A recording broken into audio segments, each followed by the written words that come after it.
Hey dear students, welcome back to part 2 of our chapter 8 that is public finance in India। बच्चों last lecture में हमने देखा था public expenditure के बारे में, उसी के साथ साथ हमने पब्लिक रेवेन्यू को भी देखा था कि किस तरीके से गवर्नमेंट को जब रेवेन्यू यानी इनकम चाहिए होती है। इनकम क्यों चाहिए कि ये अपने पर्सनल बेनिफिट के लिए गवर्नमेंट को नहीं चाहिए, हमारे ही ऊपर गवर्नमेंट को क्या करना होता है, खर्चा करना होता है, जिसको हम पब्लिक एक्सपेंडिचर के नाम से जानते हैं।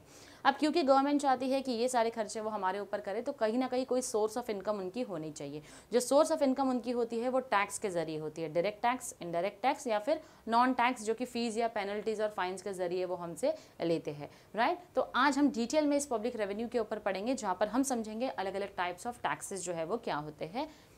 Very first type is your direct tax. Direct tax जो होते हैं it is paid by the tax payer on his income and property. जो आपकी इनकम और प्रॉपर्टी के ऊपर आपको टैक्स पे करना होता है उसे हम कहते हैं डायरेक्ट टैक्स। अच्छा, डायरेक्ट टैक्स एक ऐसा टैक्स होता है जो आपके ऊपर इनकर किया गया है, आपके ऊपर अगर लेवी किया गया है तो आप ही को पे करना है। ये टैक्स आप किसी और के ऊपर नहीं डाल सकते हो। सबसे पहले डायरेक्ट टैक्स जो कि आपकी इनकम और आपकी प्रॉपर्टी के ऊपर होता है। Burden of tax is borne by the person on whom tax is levied, यानी कि जिसके ऊपर टैक्स, जिससे टैक्स मांगा गया है, आपकी इनकम है तो आप ही टैक्स दोगे। आप नहीं बोल सकते हो कि किसी और की सैलरी से, मेरे भाई की, मेरे पापा की सैलरी से टैक्स ले लो, मुझे टैक्स नहीं पे करना है। You can not say that. Property आपके नाम पे है तो आप ही को प्रॉपर्टी का टैक्स भी पे करना पड़ेगा। As he cannot transfer the burden of tax to others, impact and incidence of direct tax falls on the same person। तो जो भी impact होगा उसी इंसान के ऊपर होगा कि उसी को टैक्स जो है वो पे करना है। आप नहीं बोल सकते मेरे बदले पापा जो है वो पे कर देंगे। आपकी इनकम है, आपकी प्रॉपर्टी, आपको टैक्स पे करना है। For example personal income tax, wealth tax, ये सारे टैक्सेस जो होते हैं इसे हम कैलकुलेट करते हैं डायरेक्ट टैक्स में। अब नेक्स्ट जो है हमारा important type that is your indirect tax. Indirect tax क्या होता है? ये गुड्स एंड सर्विसेज के ऊपर होता है जो आपने खरीदा है अपने कंजम्पशन के लिए। It is paid at the time of production और sale and purchase of a commodity और अ सर्विस। फॉर एग्जाम्पल आप चले गए सेलफोन खरीदने के लिए, सेलफोन का प्राइस होगा 28,000, तो कई जगहों पर ऐसा होगा कि उसके ऊपर जीएसटी इंक्लूड होगा। कई जगहों पर अगर आपने पेमेंट समझ लो कार्ड से करनी है, कैश से करनी है, तो वो आपको बताएंगे इतना परसेंटेज जीएसटी आपको पे करना होता है, राइट। तो होटल में चले गए खाना खाने के लिए, जहाँ पर जीएसटी एप्लीकेबल होगा वहाँ से वो क्या करेंगे, आपको जीएसटी क्या करेंगे, आपसे लेंगे बिल के ऊपर। That is your indirect tax. Now the burden of an indirect tax can be shifted by the taxpayer to other persons, hence impact and incidence of tax are on different heads। अब ये जो burden है tax का वो क्या हो सकता है, शिफ्ट हो सकता है। जैसे कि मैं as a restaurant owner tax pay कर रही हूँ, तो मैंने क्या कर दिया, मुझे टैक्स पे करना है ना, तो मैंने वही टैक्स अपने किससे लिया, जो मेरे रेस्टोरेंट में खाना खाने आया है कस्टमर, उससे लिया। अब उससे मैंने पैसे लिया और लेकर मैंने गवर्नमेंट को पे कर दिया। तो यहाँ पर देखो टैक्स आप क्या कर सकते हो, दूसरे के ऊपर शिफ्ट कर रहे हो। हालांकि डायरेक्ट टैक्स में ऐसा नहीं होता है, इनकम प्रॉपर्टी आपकी है, टैक्स आप ही पे करेंगे। इनडायरेक्ट टैक्स में आपका जो टैक्स है वो क्या हो सकता है, it can be borne by the other person. Example, newly implemented GST in India has replaced almost all indirect taxes or custom duty। अब हमारी कंट्री में क्या हो गया है, GST आ गया, इसीलिए जितने भी कस्टम ड्यूटीज थे और दूसरे जो टैक्सेस थे वो क्या हो गए, उसको हटा दिया, एक common tax, one nation one tax policy कर दिया, तो GST इज एप्लीकेबल। ओके, तो these are the two important types of our taxes जहाँ से गवर्नमेंट को इनकम आती है। Next is our non tax revenue sources. अब नॉन टैक्स क्या होता है, जहाँ पर हमने टैक्स नहीं लिया है लोगों से, लेकिन कुछ अदर फॉर्म्स में लोगों से अपनी इनकम जो है वो हमने क्या की है, गवर्नमेंट ने कमाई है। Public revenue received by the government administration, public enterprises, gifts and grants are also called as non tax revenue. तो ये जो गवर्नमेंट को इनकम आती है पब्लिक एक्सपेंडिचर से, पब्लिक एंटरप्राइजेस यानी कि पब्लिक ऑर्गेनाइजेशन से, उसी के साथ साथ गिफ्ट्स, डोनेशंस, चैरिटीज, ये अगर आती है गवर्नमेंट के पास में, तो ultimately they all are a part of non tax revenue. These sources are different than the taxes. A brief information about these sources are as follows। तो ये जो सोर्सेस है ये टैक्सेस से अलग होती है। देखो टैक्सेस जो होते हैं वो कंपलसरी होते हैं, पे करना ही होता है। नॉन टैक्स ऐसी चीज़ है जो आपको सामने से या तो मिली है, यहाँ पर कई जगहों पर आपने कंपल्शन किया है पे करने का, लेकिन आपका इरादा उनसे पैसा वसूलना नहीं था। हो सकता है यहाँ पर आपकी जो माइंडसेट होगा वो कुछ और होगा।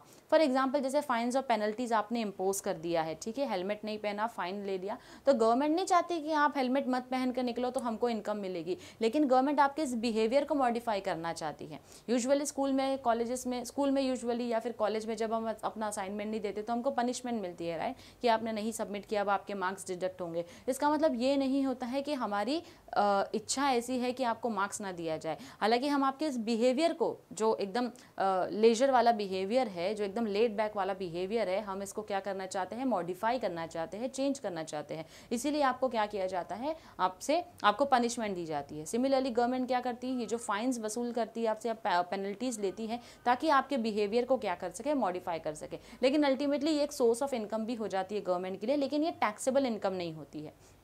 ओके, मूविंग अहेड, सबसे पहले आती है fees. A tax is paid compulsorily without any return service, whereas fee is paid in return for specific services rendered by the government. Tax क्या होता है, टैक्स में आपको रिटर्न में कुछ नहीं मिलता है, आपने टैक्स फाइल कर दिया, ओके वेरी गुड। लेकिन यहाँ पर जब हम बात करते हैं फीस की, तो आपको रिटर्न में कोई सर्विस मिल रही है। जैसे आप कॉलेज में एडमिशन लेते हो, फीस पे करते हो, रिसीट आपको मिल रही है और आपको बदले में एडमिशन भी मिल रहा है, तो आपने वहाँ पर फ़ी पे की है, राइट। तो फॉर एग्जांपल एजुकेशन फ़ी या फिर रजिस्ट्रेशन फ़ी, ये दो जो है वो क्या होगा, आपका फीस होता है, बदले में आपको सर्विस मिल रही है। Prices of public goods and services. Modern governments sell various types of commodities and services to the citizens. A price is a payment made by the citizen to the government for the goods and services sold to them. For example, railway fares, postal charges. अब government की जो भी services हम लेते हैं तो हमको बदले में क्या पे करना पड़ता है, एक प्राइस जो है उसका पे करना पड़ता है। अब जैसे कि सर्विस हम इस्तेमाल कर रहे हैं रेलवे की, टिकट ले लिया हमने तो टिकट के लिए पैसे देने पड़ेंगे हमको। अब टिकट के पैसे दे दिए तो डेफिनेटली ट्रैवल भी हम करेंगे ही, तो ये होता है हमने प्राइस पे किया है गवर्नमेंट की, अगर कोई गुड्स और सर्विसेज को हमने खरीदा है तो। नेक्स्ट आता है special assessment. Okay, payment made by the citizens of a particular locality in exchange for special facilities given to them by the authorities. जैसे कि यहाँ पर अब बात चल रही है स्पेशल असेसमेंट की, तो हम एग्जांपल से समझेंगे। Local bodies can levy a special tax on the residents of a particular area where extra special facilities of roads, energy, water supply are provided. अब एक ऐसा एरिया, एक ऐसी लोकल बॉडी जो है वो क्या करेगी, उस लोकेलिटी में जहाँ पर उसने क्या दिया है, एक्स्ट्रा फैसिलिटीज़ दे दी है वहाँ के लोगों को। जैसे कि इलेक्ट्रिसिटी ज़्यादा टाइम के लिए नहीं होती थी, लेकिन अगर हम चाहते हैं 24 आवर्स इलेक्ट्रिसिटी रहे, 24 आवर्स वाटर सप्लाई रहे, तो हम वहाँ के लोकल बॉडीज़ को अप्रोच करके बोल सकते हैं कि हमको ये सारी चीज़ें चाहिए, बदले में आप चाहिए तो हर मंथ हमसे इतना टैक्स जो है वो ले लेना। तो उसे हम बुलाते हैं स्पेशल असेसमेंट, क्योंकि आपको स्पेशल फैसिलिटीज़ मिल रही है, इसीलिए बदले में आपको स्पेशल असेसमेंट भी देना होगा गवर्नमेंट को। Next is fines and penalties. Government impose fines and penalties on those who violate the law of the country. यानी कि जो कंट्री के रूल्स एंड रेगुलेशन को, लॉ को, कानून का हाथ में लेता है तो बदले में उसको फाइन्स एंड पेनल्टीज जो है वो पे करनी पड़ेगी। यहाँ पर देखो, जैसे मैंने आपको बोला, गवर्नमेंट का ऑब्जेक्टिव नहीं है बिल्कुल भी इनकम यानी पैसा कमाना ऑब्जेक्टिव नहीं है, but to discourage the citizens from violating the laws frame by the government. लेकिन चाहती है कि ये जो आप बार बार कानून को तोड़ते हो, ये काम आप ना करें, इसीलिए बस गवर्नमेंट आपको फाइन्स एंड पेनल्टीज जो है वो देती है। For example, fines for violating traffic rules, however the income from this source is small. Traffic rule अगर आपने तोड़े तो आपको फाइन होता है, लेकिन अगर आप कहीं ना कहीं देखें तो इससे इतनी कोई करोड़ों में इनकम नहीं आती है हमको, बहुत ही कम ही इससे हमारी जो इनकम है वो बहुत ही स्मॉल है इस सोर्स से। Next, gifts, grants and donation. Government may also earn some income in the form of gifts by the citizens and others. Government may also receive grants from the foreign governments and institutions for general and specific purposes. अच्छा, gifts क्या होता है basically, हो सकता है government को citizen से gifts receive होते हो, मिलते हो, तो that is also a part of income. किसी ने इतना अमाउंट जो है वो गवर्नमेंट को दे दिया कि आप अपने किसी भी काम में इसको लगा देना। ग्रांट क्या होता है बेसिकली, एक फाइनेंशियल हेल्प होती है जो गवर्नमेंट को मिलती है। हो सकता है हमने कोई एक संस्था खोल रखी है जिसके लिए हमको ग्रांट की ज़रूरत है, तो बाहर की कंट्री के लोग भी हो सकते हैं जो कि फाइनेंशियली ग्रांट दे सकते हैं, हेल्प दे सकते हैं कि पर मंथ आपको अगर ग्रांट मिल गया तो इतना अमाउंट आपको जो है वो हमेशा क्या होते रहेगा, मिलते रहेगा, तो वो भी एक इनकम हो जाता है। Foreign aid has become an important source of development finance for a developing country like India. However, this source of revenue is uncertain in nature. अच्छा, अब फॉरेन से भी हमको क्या हो सकता है, फॉरेन से भी हमको जो है वो ग्रांट्स जो है वो क्या हो सकते हैं, मिल सकते हैं। फॉरेन से भी हमको हेल्प जो है वो मिल सकती है, लेकिन कहीं ना कहीं ये जो रेवेन्यू का सोर्स है ये अनसर्टन इन नेचर है, यानी कि मिल भी सकता है, नहीं भी मिल सकता है, तो ये कोई एक फिक्स्ड सोर्स आपका इनकम का नहीं है। Next is special levies. This is levied on those commodities the consumption of which is harmful to the health and well-being of the citizen. अब special levies क्या होती है, ये जो हम चार्जेस जो है वो, ड्यूटीज़ जो है वो इम्पोज कर देते हैं ताकि आपके उस बिहेवियर को डिस्करेज कर सके. Like fines and penalties, the objective is not to earn income but to discourage the consumption of harmful commodities by the citizen. अब गवर्नमेंट फाइन्स और पेनल्टीज इसलिए नहीं मारती है, इसलिए चार्ज नहीं करती कि उनको कोई इनकम मिले, लेकिन इसलिए करती है ताकि आपके बिहेवियर को डिस्करेज कर सके. कौन सा बिहेवियर? जो कंट्री के कानून को तोड़ने वाला आप बिहेवियर लेकर आते हो. अब उसी तरीके से यहाँ पर क्या बोला जा रहा है, ये जो स्पेशल लवीज होते हैं ये इसलिए होते हैं ताकि आप अपनी ऐसी चीज़ों के कंजम्पशन बिल्कुल भी ना करें जिससे कि आपकी हेल्थ को इफेक्ट हो सकता है और जिससे कि आपको बीमारियां हो सकती है, हेल्थ डिजीज़ हो सकते हैं, जैसे कि सिगरेट्स हो गए, इससे आपको कैंसर होने के चांसेस हो सकते हैं. उसी तरीके से आपको ड्रिंक्स अगर आप लेते हो तो उससे भी चांसेस होते हैं, किडनी फेलियर होने के चांसेस होते हैं. तो बेसिकली गवर्नमेंट चाहती है आप इन चीज़ों को ना लो. देखो मना ही नहीं है, आपकी चॉइस है, आपकी मर्जी है, सिगरेट पीना है पी सकते हो, ड्रिंक करना है कर सकते हो, लेकिन अल्टीमेटली आप उससे अपनी हेल्थ को ख़राब कर रहे हो. तो गवर्नमेंट जो है वो अपने उस रोल में आती है जहाँ हम नहीं चाहते कि भाई तुम अपनी जान ले लो, राइट. तो इसीलिए गवर्नमेंट ये स्पेशल लेवीज जो है वो इम्पोज करती है. For example duties levied on wine, अफीम एंड अदर इंटॉक्सिकेंट्स. तो ऐसी जो नशीली पदार्थ होते हैं उसके ऊपर गवर्नमेंट क्या करती है, जानबूझ के एक्स्ट्रा ड्यूटीज चार्ज करती है कि ऑलरेडी उसका प्राइस बढ़ा हुआ रहेगा तो लोग क्या करेंगे, उसको लेना ही बंद कर देंगे. अगर प्राइस बढ़ा हुआ रहेगा लोग नहीं लेंगे तो अल्टीमेटली उनको क्या करना पड़ेगा, बंद ही करना पड़ेगा इस बिजनेस को. नेक्स्ट आता है हमारा सोर्स जो कि बोरोइंग्स है. Government can borrow from the people in the form of deposits and bonds. It also gets loan from foreign governments and organizations such as IMF, that is International Monetary Fund, World Bank, etc. Loans are becoming more and more popular source of revenue for the governments in the modern times. अब borrowings यानी कि कहीं से बोरो किया, कहीं से उधार लिया, तो गवर्नमेंट के पास बहुत सारे ऑप्शंस हैं. इंटरनेशनल मॉनेटरी फंड है, वहाँ से लोन ले सकती है. वर्ल्ड बैंक से हमने लोन लिया हुआ है. क्यों हम लोन लेते हैं? ताकि अपने कंट्री में अगर हमको कहीं पर पैसों की ज़रूरत पड़े तो गवर्नमेंट इंटरनेशनल इंस्टीट्यूशंस जो है उससे भी लोन लेकर अपना, it is a source of income, but कहीं ना कहीं क्या है, ये तुमको रिटर्न करना है क्योंकि कर्जा लिया है. कर्जा कभी लेकर भूल जाओ नहीं होता है, ठीक है. तो आपको क्या करना होता है, कर्जा लिया है तो वापस से आपको, हम लेना बैंक नहीं है, हमने देना बैंक से लिया है, तो यहाँ पर सिर्फ लेकर भूल मत जाओ, यहाँ पर हमको रिटर्न भी करना होता है. तो ये एक ऐसी सोर्स ऑफ इनकम है जहाँ पर आप उसको वापस से रिटर्न करने वाले हो. ओके, तो these were some source of non tax revenue जहाँ से हमारी इनकम जो है वो आती है. तो I hope we are clear with the public revenue, जहाँ पर हमने उसके टाइप्स देखे, टैक्स जिसके अंदर आता है direct indirect tax and then our non tax revenue जो हमने देखा है. Now let us move ahead with the public debt जो कि हमारा थर्ड क्लासिफिकेशन है. ओके, यहाँ जो इन्फॉर्मेशन दी है थोड़ी वो जीएसटी के बारे में दी है. जिन बच्चों को नहीं पता होगा एक बार गो थ्रू कर सकते हैं, काफ़ी डिटेल में इसको पढ़ने की ज़रूरत नहीं क्योंकि इससे रिलेटेड आपको कुछ नहीं पूछने वाले हैं. तो जो आपको पूछेंगे, जो आपके एग्जाम पॉइंट ऑफ व्यू से ज़रूरी है, मैं आपको वही सिखा रही हूँ. ओके, नेक्स्ट आता है हमारा public debt. Like a private individual government also needs to raise loans. जैसे कि एक प्राइवेट इंडिविजुअल को ज़रूरत पड़ती है लोन की, जब हमें एजुकेशन परस्यू करना है, हमें घर खरीदना है, हमें व्हीकल खरीदना है तो हमने लोन ले लिया. आजकल मोबाइल फ़ोन भी खरीदना है तो लोन मिल जाता है एक प्राइवेट इंडिविजुअल को. सिमिलरली गवर्नमेंट को भी क्या चाहिए होता है, गवर्नमेंट को भी लोन्स जो है वो रेज करने होते हैं. In fact, raising debt is the most common activity of any government because government expenditure generally exceeds government revenue. Raising debt यानी कि कर्जों को लेना, बोरो करना जो है वो गवर्नमेंट के लिए ज़रूरी हो गया क्योंकि जितनी गवर्नमेंट की सोर्सेज ऑफ रेवेन्यू से इनकम नहीं है उतना ज़्यादा गवर्नमेंट का क्या होता है, एक्सपेंडिचर होता है. Public debt policy of government plays an important role in public finance. तो पब्लिक डेट पॉलिसी जो बनाती है, ये जो कर्जे वाली पॉलिसी बनाई है गवर्नमेंट ने, ये बहुत ही ज़रूरी है पब्लिक फाइनेंस के रोल के लिए. There are mainly two types of public debt, internal debt and external debt. तो पब्लिक डेट में हमारे दो ही रोल आते हैं, इंटरनल और एक्सटर्नल. जहाँ पे गवर्नमेंट इंटरनल में क्या कर सकती है, इंटरनल में जो है गवर्नमेंट अपने सिटीजन से लोन लेती है. When a government borrows from its citizen से लोन लेती है, बैंक से लेती है, सेंट्रल बैंक से लेती है, फाइनेंशियल इंस्टीट्यूशन से लेती है, बिजनेस हाउसेस से लेती है, विद इन द कंट्री यानी कंट्री के अंदर ही अगर गवर्नमेंट इन सब से लोन लेती है उसे हम बुलाते हैं उसे हम बुलाते हैं इंटरनल डेट. अपने ही कंट्री के लोगों से क्या किया है, पैसे लिए हैं.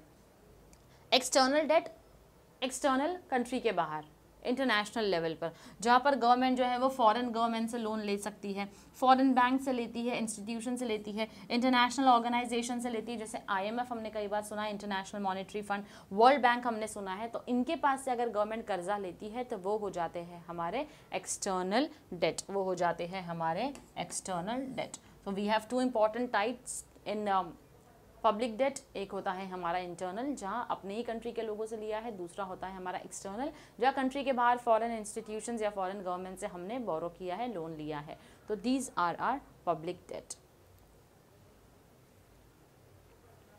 Okay, now moving ahead, we have difference between internal and external debt. Internal debt अपनी ही कंट्री से हमने पैसे लिए हैं, एक्सटर्नल डेट बाहर की कंट्री से लिया है। इंटरनल डेट या तो कई जगहों पर वॉलेंट्री हो सकता है या कंपलसरी भी हो सकता है, लेकिन एक्सटर्नल वॉलेंट्री ही, वो बाहर के लोग चाहे तो दे सकते हैं, नहीं चाहे तो ना दे, हम वहाँ पर ज़बरदस्ती नहीं कर सकते हैं। इंटरनल डेट में डोमेस्टिक करेंसी का यूज़ होता है, एक्सटर्नल डेट में फॉरेन करेंसी का यूज़ होता है। अब इंटरनल डेट का जो मैनेजमेंट है वो कम डिफिकल्ट होता है as compared to foreign debt, जो कि एक्सटर्नल डेट होता है, जो कि थोड़ा सा ज़्यादा डिफिकल्ट होता है उनके मैनेजमेंट को समझना। अब यहाँ पर आपको एक एग्जांपल के तौर पर दिया है कि इंटरनल कौन सा एक्सटर्नल कौन सा आपको क्लासीफाई करना है। जस्ट अ क्विक एक्सरसाइज है ये। Government selling bonds to its citizen, government ने बॉन्ड्स अपने ही सिटीजन को अगर बेचा है डेट रेज करने के लिए तो वो इंटरनल हो गया। Government of India boring funds from the world bank, world bank से लिया है तो वो क्या हो गया, वर्ल्ड बैंक से लिया है तो एक्सटर्नल हो गया। Government of India takes loans from nationalized banks for developing infrastructural facilities in the country, again ये internal हो गया। Government of India takes loans from World Bank for Mumbai Metro train, तो ये हो जाता है हमारा external। तो we have internal, external, internal, external. That is how you try to understand the public debt. Okay. The next classification that we have is fiscal policy. Fiscal policy means by which a government adjusts its spending levels. Government क्या करती है, adjust करने की कोशिश करती है अपने spending level को, जो भी हमने खर्चा किया है, जितना भी खर्चा किया है अपने फंक्शंस को परफॉर्म करने के लिए, spending levels and tax rates to monitor and influence a nation's economy. अब ये जो इतना हम कुछ करते हैं, एक्सपेंडिचर करते हैं, इनकम आती है, उसको मैनेज करते हैं टैक्सेस को, तो जो भी खर्चे से हम, जो भी इनकम आ रही है, जितना भी खर्चा कर रहे हैं, इन सबको जब हम ध्यान से मॉनिटर करते हैं, वो होता है हमारी fiscal policy. It deals with public expenditure, public revenue and public debt. तो तीनों जो अब तक हमने पढ़े हैं वो तीनों के तीनों इसका हिस्सा है, क्योंकि हम मॉनिटर कर रहे होते हैं कितना खर्चा है, कितनी इनकम आ रही है और कितने हमारे डेट, यानी कि कितने हमने जो है वो डेट रेज किए हैं, बॉन्ड्स बेचे हैं, ताकि हमारे पास क्या कर सके, लोग इन्वेस्ट कर सकें। In short it is the financial policy implemented by the government. तो गवर्नमेंट जो फाइनेंशियल पॉलिसी इंप्लीमेंट करती है उसे हम बुलाते हैं फिस्कल पॉलिसी, उसे हम बुलाते हैं fiscal policy. Now the last type that we have is financial administration. How do you manage your finances? A smooth and efficient implementation of revenue, expenditure and debt policy of the government is referred to as financial administration. ये जो smooth and efficient implementation होता है, जो आपने जो भी rules and regulations बनाए हैं और जिस तरीके से वो implement हो रहे हैं, follow हो रहे हैं expenditure, revenue और debt policy के, इसको हम बुलाते हैं financial administration. This includes preparation and implementation of government budgets along with overall growth of the country. तो इसके अंदर क्या इंक्लूड होता है, गवर्नमेंट बजट होता है, जो हम हर साल देखते हैं ना, बजट आता है, हर एक सेक्टर्स के लिए बजट बनाए जाते हैं, इतना पैसा इतनी सेक्टर को अलोकेट किया जाएगा, वो हमारा फाइनेंशियल एडमिनिस्ट्रेशन का हिस्सा है। गवर्नमेंट बजट, बजट क्या होता है, budget is an important instrument of financial administration through which all the financial affairs of the state are regulated. तो बजट क्या है, एक इम्पॉर्टेंट पार्ट है हमारे फाइनेंशियल एडमिनिस्ट्रेशन का, जिसके थ्रू हमारे स्टेट के जितने भी फाइनेंशियल अफेयर्स होते हैं, जो भी काम हो रहा है कंट्री में फाइनेंस से रिलेटेड, तो हमको एक बजट बनाना होता है कि इतना खर्चा इतनी सारी चीज़ों के डेवलपमेंट के लिए क्या करना है हमको। Now budget is a financial statement showing the expected receipts and proposed expenditure of the government in the coming financial year. अब बजट क्या है, बजट जो है वो एक फाइनेंशियल स्टेटमेंट है जो हम बनाते हैं। क्यों बनाते हैं, कि कितना खर्चा हम करने वाले हैं, उस वो खर्चा करने के बाद हमको बेनिफिट क्या होगा, कितना एक्सपेक्टेड रिसीट्स हमको मिलने वाला है in the coming financial year. जो हमारा फाइनेंशियल ईयर, हमारा अकाउंटिंग ईयर है 1 April to 31 March. In India financial year is from 1 April to 31 March. Article 112 of the constitution of India has a provision for annual financial statement, यानी कि article 112 जो हमारे constitution में दिया है वो हमको क्या प्रोविजन देता है, एनुअल फाइनेंशियल स्टेटमेंट बनाने का। In every budget, a set of 7 budget documents describe the details of government finance in India. Her budget के अंदर 7 बजट डॉक्यूमेंट्स होते हैं जो कि क्या करते हैं, जो कि डिस्क्राइब करते हैं डिटेल में गवर्नमेंट फाइनेंस, यानी किस तरीके से हमारे पास जो फाइनेंस है, कितना पैसा, कितना करोड़ कौन से सेक्टर को देना है, कहाँ खर्चा करना है, उससे क्या हमको बेनिफिट मिलने वाला है, ये सारी चीज़ें हम क्या करते हैं अपने बजट में डिटेल में मेंशन करते हैं। Now the word budget is derived from the French word bourget which means a bag or a wallet containing financial proposals। तो बजट जो है वो एक वर्ड जो है फ्रेंच वर्ड बोगेट जिससे लिया गया है। बोगेट जो है वो क्या होता है, अ बैग और अ वॉलेट, जैसे एक वॉलेट होता है जिसके अंदर हम पैसे रखते हैं, तो similarly a bag of financial proposals. तो यहाँ पर अलग अलग फॉर्म्स ऑफ हमारे क्या होते हैं, प्रपोजल्स होते हैं। These financial proposals are in the form of expenditure and revenue. तो ये जो फाइनेंशियल प्रपोजल्स की बात हम कर रहे हैं किस में होता है, ये रेवेन्यू और एक्सपेंडिचर, गवर्नमेंट के जो रेवेन्यू और एक्सपेंडिचर होते हैं उसके तहत हमको बताया जाता है, उसे हम फाइनेंशियल प्रपोजल्स कहते हैं। Okay, revenue and capital budget, तो दो इंपॉर्टेंट टाइप जो है हमारे बजट के, सेंट्रल बजट के, वो हम देखेंगे। सबसे पहला आता है हमारा revenue budget, consist of revenue receipts and revenue expenditure. Revenue receipt और रेवेन्यू एक्सपेंडिचर दोनों ही इंक्लूड होते हैं हमारे रेवेन्यू बजट के अंदर। Okay, revenue receipts are divided into tax and non tax revenue. Receipt यानी जहाँ से इनकम आ रही है, तो इनकम हमको टैक्सेस से आती है, तो यहाँ पर टैक्स और नॉन टैक्स रेवेन्यू दोनों ही क्या होगा, इंक्लूड होगा।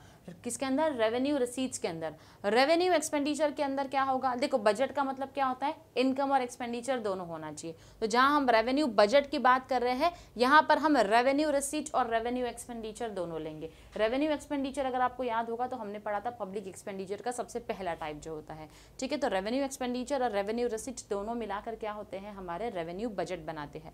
अब रेवेन्यू रिसीट जो है वो कहाँ से आते हैं, हमको टैक्स और नॉन टैक्स से आते हैं। रेवेन्यू एक्सपेंडिचर जो है वो हमको कहाँ से आते हैं, इंटरेस्ट हमने पे किया गवर्नमेंट बोरोइंग्स के ऊपर, सब्सिडीज यानी एक्सपेंडिचर यानी खर्चा, कहाँ कहाँ हम खर्चा कर रहे हैं, हमने इंटरेस्ट दिया लोन्स जो हमने लिया था उसके ऊपर, सब्सिडीज हम दे रहे हैं लोगों को, and grants given to state government. अब ये जो स्टेट गवर्नमेंट को भी हम जो सेंट्रल है, हम स्टेट को भी मदद कर रहे हैं, ग्रांट दे रहे हैं, उनको फाइनेंशियल एड दे रहे हैं, तो वो भी क्या हो जाता है हमारा, वो भी हमारा रेवेन्यू बजट के ऊपर, रेवेन्यू बजट जो होता है उसी का हिस्सा होता है।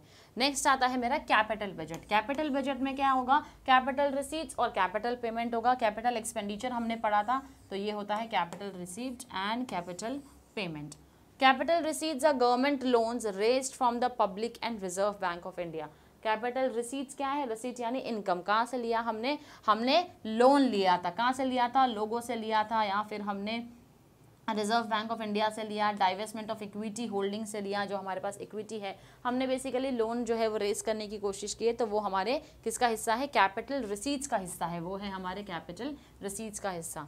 Loans received from foreign governments and other foreign bodies, state deposit funds, special deposits, तो ये सारे हमारे किसका हिस्सा हो जाता है, कैपिटल रिसीट्स का हिस्सा है।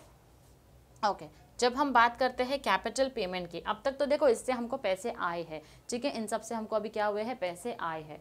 अब हम बात करते हैं कैपिटल पेमेंट की, तो it refers to the capital expenditure on various development projects. अब जो डेवलपमेंट प्रोजेक्ट्स के ऊपर हमने खर्चा किया है, गवर्नमेंट ने इन्वेस्टमेंट कर रखा है, कहीं पर लोन्स दिया है दूसरे गवर्नमेंट को, यानी स्टेट गवर्नमेंट को लोन दिया है, गवर्नमेंट कंपनीज को, कॉर्पोरेशंस को लोन दिया है, ये हमारे कैपिटल पेमेंट्स का हिस्सा होता है। Besides, it includes expenditure on social and community development, defense and general service। तो इसके साथ साथ अगर आपने खर्चा किया है सोशल और कम्युनिटी डेवलपमेंट के ऊपर, यानी अपने लोगों के ऊपर खर्चा किया, डिफेंस और जनरल सर्विसेज के ऊपर खर्चा किया अगर आपने, तो ये भी जो होता है ये आपके कैपिटल पेमेंट का हिस्सा होता है। देखो कैपिटल बजट और रेवेन्यू बजट दोनों में आपको याद रखना है रिसीट और पेमेंट आता है। रेवेन्यू क्या होता है, इनकम होता है, तो रेवेन्यू रिसीट, रेवेन्यू पेमेंट, तो ये आपका रेवेन्यू बजट बताता है। कैपिटल रिसीट्स, कैपिटल पेमेंट, ये आपका कैपिटल बजट बताता है। तो ये दो इंपॉर्टेंट टाइप है जिसके अंदर आपको सिर्फ रिसीट और पेमेंट को समझना है। Now next that we have is types of budget. अब अलग अलग बजट के टाइप्स जो है वो हम देखेंगे। The budgetary provisions of public expenditure and revenue need to be at different levels as per the changing needs of the economy। तो जो भी budgetary provision दिए जाते हैं रेवेन्यू और एक्सपेंडिचर को लेकर, वो जैसे जैसे इकोनॉमी जो है वो चेंज होते जाती है, उसी तरीके से हमारे जो budgetary provisions जो होते हैं वो भी क्या होते जाएंगे, बदलते जाएंगे। Accordingly government budget is of 3 types. अब गवर्नमेंट के जो बजट है वो किस तरीके के हैं, वो कितने हैं, वो 3 टाइप के हैं। ओके, सबसे पहला आता है आपका बैलेंस्ड बजट, दूसरा आता है आपका सरप्लस बजट और तीसरा आता है आपका डेफिसिट बजट। तो ये 3 इंपॉर्टेंट टाइप्स है हमारे बजट के। वन बाय वन हम देखेंगे। सबसे पहले अपना balanced budget. Government budget is set to be balance when estimated revenue and expenditure of the government are equal. यानी सिंपल सा मतलब है इसका, जब गवर्नमेंट रेवेन्यू और गवर्नमेंट एक्सपेंडिचर इक्वल होते हैं, गवर्नमेंट रिसीट्स और गवर्नमेंट एक्सपेंडिचर अगर आपके इक्वल होते हैं तो वो हो जाता है हमारा balanced budget. The concept of a balanced budget was advocated by the classical economists like Adam Smith। अब एडम स्मिथ जो है उन्होंने ये कॉन्सेप्ट लाया है बैलेंस बजट का, जहाँ पर government revenue is equal to government expenditure, यानी कि इक्वल हो जाता है। It was considered as neutral in its effect on the working of the economy and hence they regarded it as the best। तो जहाँ पर रेवेन्यू और expenditure equal हो जाते हैं तो एडम स्मिथ ने कहा है कि ऐसी इकोनॉमी में जो काम करता है बजट वो बैलेंस्ड है, तो काफ़ी ज़्यादा सही है उस इकोनॉमी के लिए। However, modern economists believe that the policy of balanced budget may not always be suitable for the economy।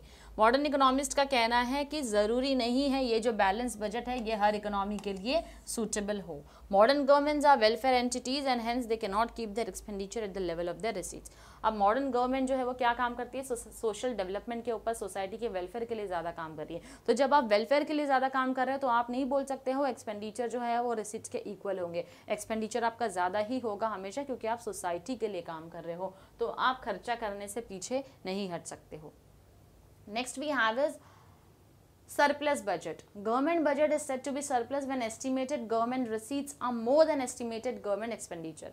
Surplus budget एक ऐसा बजट है जो कि एंटिसिपेट किया गया है, जो कि कहा गया है कि गवर्नमेंट रिसीट्स जो है वो गवर्नमेंट पेमेंट से क्या होगी, एक्सपेंडिचर से ज़्यादा होगी। गवर्नमेंट एक्सपेंडिचर से ज़्यादा यानी कि इनकम ज़्यादा है और खर्चे जो है वो कम है। तो जहाँ इनकम ज़्यादा है खर्चे कम है उसको हम बुलाते हैं सरप्लस। सरप्लस का मतलब होता है एक्स्ट्रा। तो एक्स्ट्रा क्या है, इनकम हमको ज़्यादा आ रही है और एक्सपेंडिचर हमारे कम है। और सरप्लस बजट में prove useful during the period of inflation. Okay, surplus budget जो है वो इन्फ्लेशन के टाइम पे हमें क्या हो सकता है, ज़्यादा काम आ सकता है। क्या आ सकता है, सरप्लस बजट। क्योंकि रिसीट्स गवर्नमेंट के पास ज़्यादा होने चाहिए, एक्सपेंडिचर्स जो है वो गवर्नमेंट के कम होने चाहिए इन्फ्लेशन के टाइम पे। Now in the period of inflation there is a tendency for prices to rise rapidly। Inflation के वक्त में क्या होता है, प्राइजेस जो होते हैं, चीज़ों के दाम जो है वो आसमान को छूने लग जाते हैं।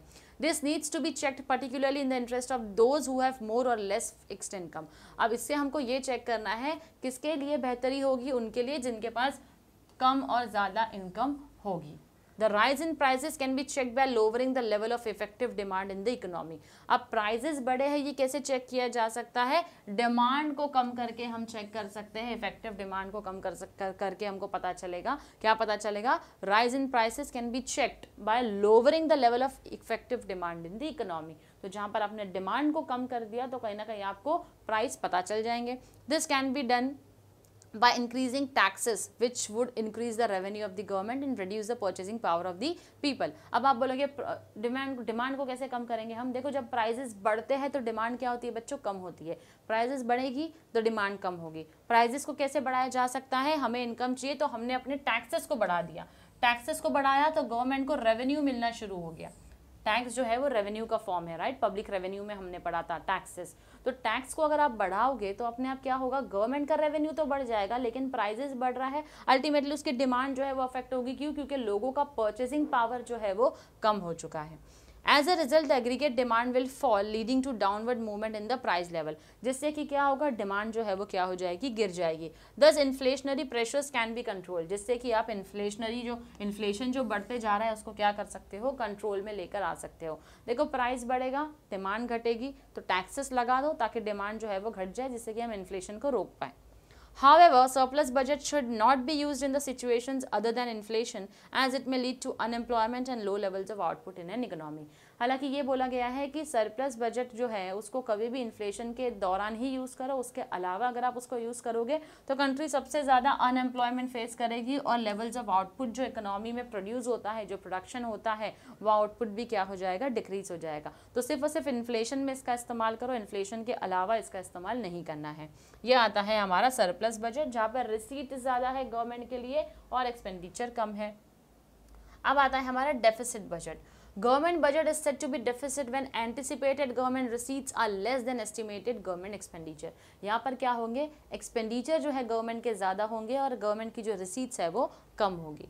डेफिसिट बजट में prove useful during the period of depression, जब कंट्री डिप्रेशन फेस कर रही है तभी क्या होता है, डेफिसिट बजट ज़्यादा काम आता है। In the period of depression all economic activities are at low level which results in unemployment. अब कंट्री में क्या होता है, जब डिप्रेशन फेस कर रही कंट्री तो सारी की सारी इकोनॉमिक एक्टिविटीज़ क्या होती है, स्लो डाउन होती है। जब स्लो डाउन हो जाती है तो अपने आप क्या होता है, अनएम्प्लॉयमेंट लेवल जो है वो भी क्या होगा, कम होगा।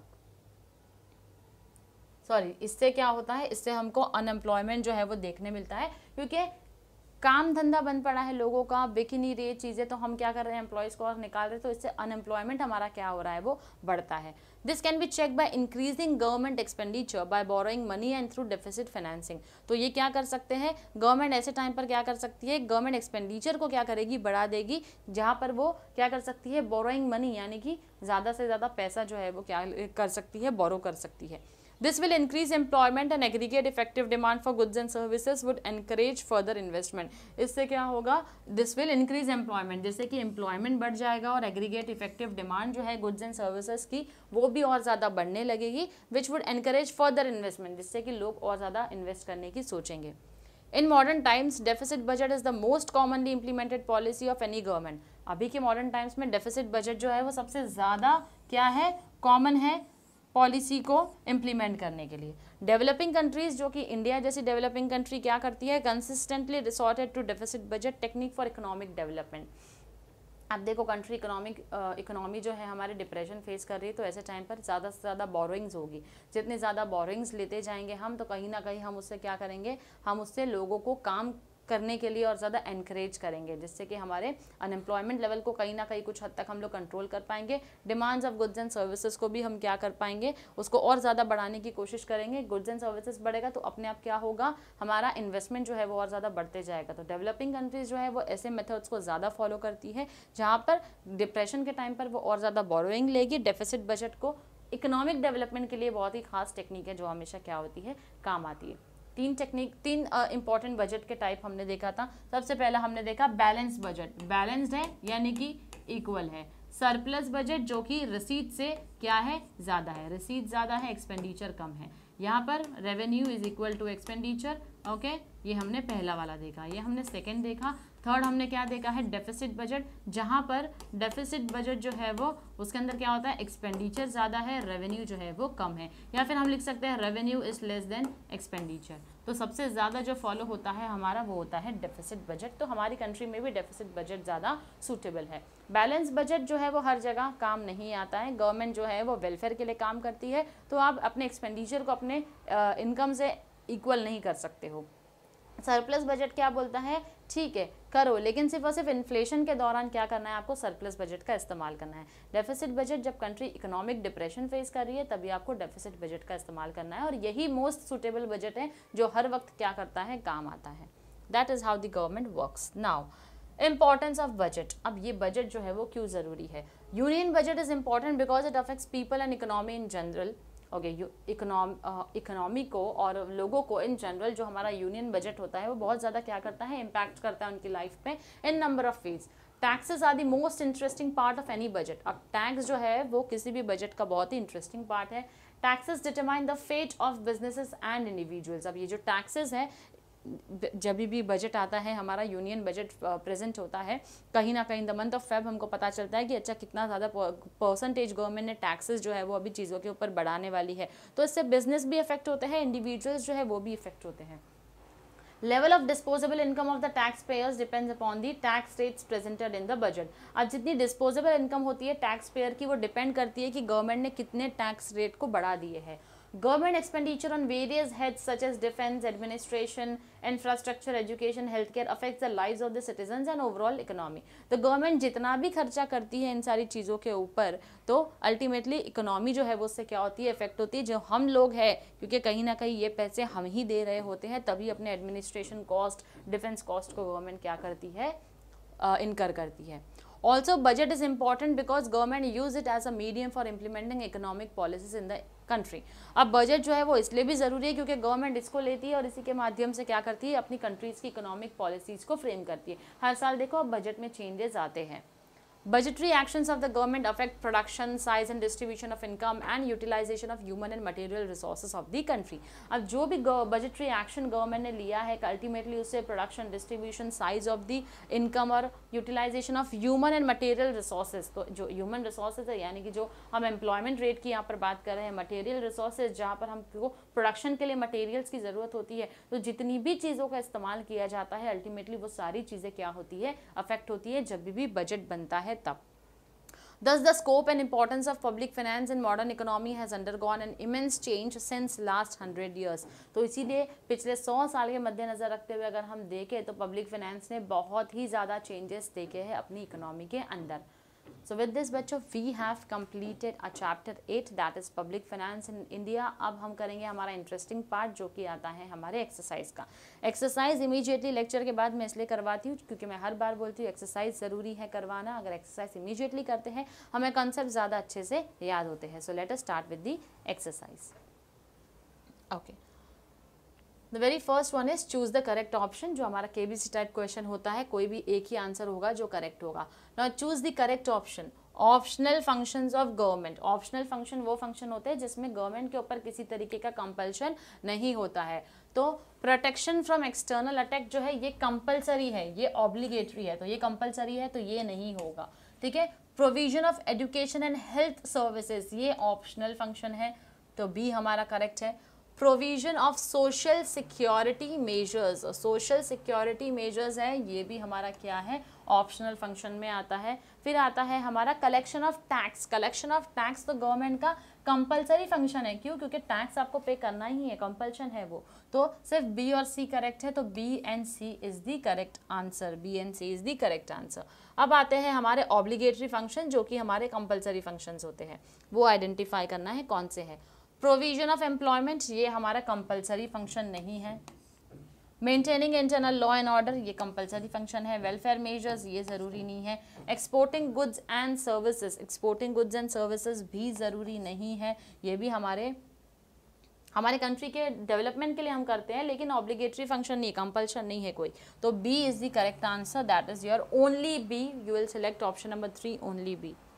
Next question is public finance is one of those subjects which are on the borderline between economics and politics is of the view. Okay, अब इसमें से किसने ये definition को दिया है तो it is very much common कि ये एडम स्मिथ से हमको कोई definition नहीं मिला है. प्रॉफ ह्यूग डेल्टन और फिनले शेराज ने बोला था तो ये definition जो दिया है प्रॉफ ह्यूग डेल्टन ने दिया है तो option only C is the correct option. So we have here is only C. Okay, next is non tax sources of revenue. Non tax sources direct and indirect tax नहीं है. Direct tax and fees जो है fees भी नहीं होगी क्योंकि direct tax भी include हो रहा है तो वो हमारा नॉन टैक्स नहीं है. फीस और स्पेशल लेवी. फीस और स्पेशल लेवी ये दो ऐसे इंपॉर्टेंट क्या है हमारे non tax sources of revenue है. तो B and C and D. तो option number 4 C and D is the correct option. So we have C and D as our correct option 4. Okay, now trends shown by public expenditure of any government shows following trend. Trends shown by public expenditure of any government shows following trend. That means public expenditure का अगर कोई trend बताया गया है तो government जो है उसका trend it will keep on increasing. So only B is the correct option. Now identify the right group of pairs from the given option. अब जो ऑप्शन दिए हैं उसमें से सही आंसर हमको देखना है. ओके, पर्सनल इनकम टैक्स आपका डायरेक्ट टैक्स होता है. Income tax, wealth tax, property tax direct होता है. इनडायरेक्ट टैक्स हमारा जीएसटी है. फीस एंड फाइन्स हमारा नॉन टैक्स रेवेन्यू है. सरप्लस बजट हमारे इन्फ्लेशन में काम आता है. DCAB. So option C is the correct one. DCAB. I hope we are clear with D, C, A and B. Okay. Now next that we have is distinguish between. Okay, दोनों के 4 points आपको लिखने हैं. एक अलग से lecture बन जाएगा आपके लिए जहाँ पर हम distinguish between देखेंगे किस तरीके से आपको इस आंसर को अटेम्प्ट करना होता है. Moving ahead, state with reasons whether you agree or disagree with the following statement. Okay, आप agree करते हैं, disagree करते हैं स्टेटमेंट से, वो आपको यहाँ पर बताना है. ठीक है. Obligatory function is the only function of the government. Obligatory function is the only function of the government. तो यहाँ पर you have to disagree. So you will write no, I disagree with the given statement. I disagree with the given statement because government के दो functions होते हैं, obligatory भी होता है और ऑप्शनल भी होता है. दोनों के बारे में आप लिखेंगे कि ऑब्लिगेटरी फंक्शंस में क्या इंक्लूड होता है, ऑप्शनल में क्या इंक्लूड होता है. Next, fines and penalties are a major source of revenue for the government. तो again you have to disagree. क्यों? क्योंकि हमने ये पढ़ा है कि फाइन्स एंड पेनल्टी से बहुत ही स्मॉल इनकम आती है, पहली बात. दूसरी बात ये है कि फाइन्स एंड पेनल्टीज आपसे इनकम के लिए इम्पोज नहीं की जाती है, आपके लॉ वायलेटिंग बिहेवियर को डिस्करेज करने के लिए इम्प्लीमेंट किया जाता है. तो गवर्नमेंट को उससे कोई ज़्यादा रेवेन्यू नहीं मिलता है. The goods and services tax has replaced almost all indirect taxes in India. तो yes, you have to agree. Yes, I agree. क्योंकि आपके कस्टम टैक्स जो है वो हट चुके हैं, तो इसीलिए कहीं ना कहीं यहाँ पर गुड्स एंड सर्विसेज जो है वो एक ही ऐसा टैक्स है जो कि एप्लीकेबल है इनडायरेक्ट टैक्सेस के मामले में. Next, democratic governments do not lead to increase in public expenditure. Democratic government, तो नो, यहाँ पर I have to disagree. No, I disagree. Do not lead to increase in public expenditure. Democratic governments तो चाहती है public expenditure में increase आए, यानी कि to the people, for the people, by the people. जब हमने डेमोक्रेसी को बोल रखा है तो हम जहाँ पर ज़्यादा से ज़्यादा खर्चा करेंगे सोसाइटी के डेवलपमेंट के लिए, तो पब्लिक एक्सपेंडिचर हमारा अपने आप क्या होगा, बढ़ने ही वाला है. यहाँ पर ये स्टेटमेंट आपको बोल रहा है कि डेमोक्रेटिक गवर्नमेंट जो है वो पब्लिक एक्सपेंडिचर को बढ़ाना नहीं चाहती है, लेकिन ऐसा नहीं है. डेमोक्रेटिक गवर्नमेंट चाहती है पब्लिक एक्सपेंडिचर जो है वो बड़े लोगों के ऊपर, हमारे कंट्री के लोगों के ऊपर, हमारे कंट्री के ऊपर ज़्यादा से ज़्यादा हम क्या करें, एक्सपेंसेस इनकर करें. Public finance is more elastic than private finance. Yes, it is more elastic. Elastic का मतलब होता है it can be changed. Yes, I agree. Inelastic होता तो वो होता है अनचेंज. तो प्राइवेट फाइनेंस जो होता है that is in elastic, that is not change, cannot be changed easily, but public finance it can be changed. So this is the correct answer. So you have to write the full statement. Yes, I agree with the statement or no, I disagree with the statement. जो भी आपके statement होंगे वो आपको बताने हैं. Okay. Now next that is given is a passage is given and based on the passage certain questions are being asked. Let us go through the passage. The conventional notion of social security is that the government would make periodic payments to look after people in their old age, ill health, disability and poverty.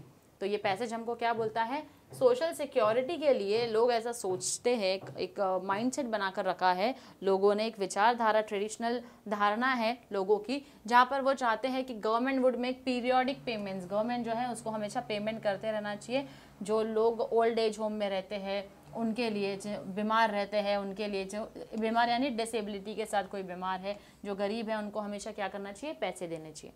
This idea should itself change from writing a check for the beneficiary to institutional arrangements to care for beneficiaries, including by enabling them to look after themselves to a large extent. इसका मतलब simple है, ये जो विचारधाराएं है, ये जो धारणा है, इसको चेंज होना बहुत ही ज़रूरी है. क्यों ज़रूरी है? क्योंकि आप गवर्नमेंट के ऊपर पूरी तरीके से रिलाई नहीं कर सकते हैं. अपनी चीज़ों के लिए आपको खुद भी कुछ ऐसे स्टेप लेने होंगे जिससे कि आप खुद ही अपने लिए कुछ करें, ना कि हमेशा. देखो, गवर्नमेंट तो है ही करने के लिए, कभी मना नहीं करती है, लेकिन आप अपने आप को पहले वो डिसेबल मानना छोड़ दो. ठीक है, आप में एबिलिटी है, आप बहुत कुछ कर सकते हैं, तो क्यों किसी और के टुकड़ों पर पलना.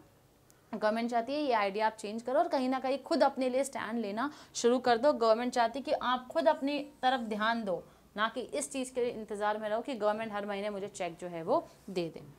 The write-a-check model of social security is a legacy from the rich world at the optimal phase of its demographic transition, when the working population was numerous enough and earning enough to generate the taxes to pay for the care of those not working. तो ये write-a-check वाला तरीका जो है, ये ऐसा तरीका है जो रिच कंट्रीज़ में भी ज़्यादा फॉलो होता है, जहाँ पर जो लोग गरीब है, जो नहीं ज़्यादा अपनी देखभाल कर पाते हैं, तो उनको क्या होता है, ये जो पैसे की मदद जो है वो उनको मिलती है. This model is ill-suited for less well-off India with growing life expectancy, increasing urbanization and resultant migration. तो ये जो मॉडल है ये हमारी कंट्री के लिए थोड़ा कम सूटेबल है, क्योंकि हमारी कंट्री में पॉपुलेशन जो है वो ज़्यादा है, तो हर वक्त गवर्नमेंट हर किसी की मदद जो है वो नहीं कर पाएगी. Social security under urbanisation will be different from social security in a static society. तो एक ऐसी सोसाइटी जहाँ पर अर्बनाइजेशन ज़्यादा हो रहा है उसके कंपैरिजन में एक ऐसी सोसाइटी जहाँ पर ग्रोथ जो है वो सोशल सिक्योरिटी की रुकी हुई है, तो ये दोनों में बहुत ही बड़ा डिफरेंस है, इसीलिए यहाँ पर सोशल सिक्योरिटी भी क्या करेगी, डिफर करेगी। तो बेसिकली ये हमारा पैसेज है। अब उसके ऊपर कुछ क्वेश्चंस पूछे गए हैं। State the conventional notion of social security. तो कन्वेंशनल नोशन वाला आंसर हमको कहाँ मिलेगा, यहाँ पर। Conventional notion of social security is that the government would make periodic payments to look after. तो पॉवर्टी तक जो है ये हमारा क्या है, कन्वेंशनल नोशन है, यानी एक ट्रेडिशनल विचारधारा सोच है कि गवर्नमेंट हमारा ध्यान देनी चाहिए।